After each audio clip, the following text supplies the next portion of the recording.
obviously, Tech was, Oklahoma State was based on me being there a couple years prior to that. Everybody was.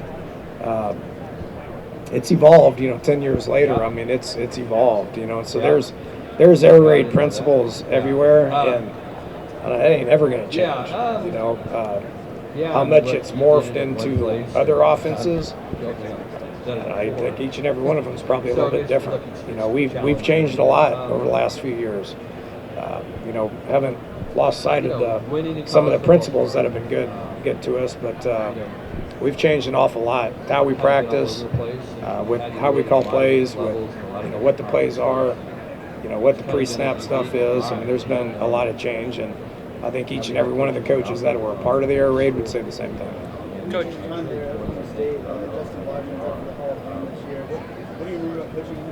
So I'm really, really blessed to kind of be where I am. Very fortunate. I mean, dude, it's different. I remember my main coaching point to Brandon Whedon. If we were kind of struggling, I'd say just throw it to 81. I don't care how or what the play is, just throw it at him. So that affects the. And it's funny, Robert Allen over there, we were talking a little bit ago. He remembers the halftime adjustments at against Louisiana Lafayette. And the main adjustment was Brandon, if you don't throw it to 81 10, 15 times in the second half, I'm going to bench you. And he threw it at him, and he caught everything.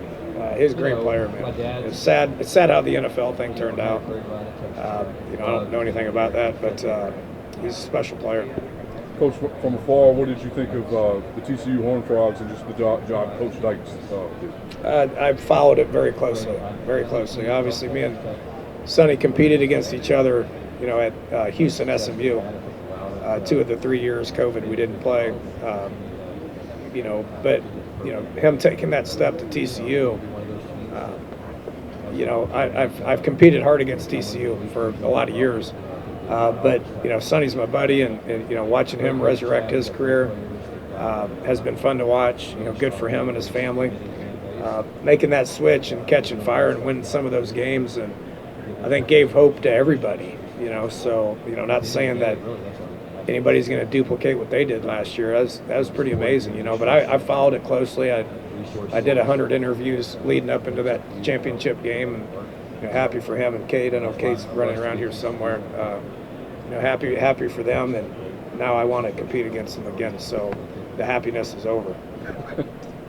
Coach, you talked a lot about how talented the wide receiver room is going to be this fall. I think a lot of people are excited to see what that is. But the offensive line is the one that showed up today, right? There's a lot of leadership in the group. What can you tell us about the rest of the offense and those guys? Like, what does the rest of it look like? Yeah, Pat and Jack are staples with our offense. They've started for 4 years. They've been here going on 5 years now. Those guys deserve to be here. They've played a lot of ball. The rest of our team are old and new or young and new. So I feel good about a lot of the young kids that we have coming into the program, and some of the transfers that we've got that have veteran experience. There ain't 2 people on offense more deserving to be here than Jack and Pat. So those guys are loyal. Those guys been through some things, and excited about their last year at the University of Houston.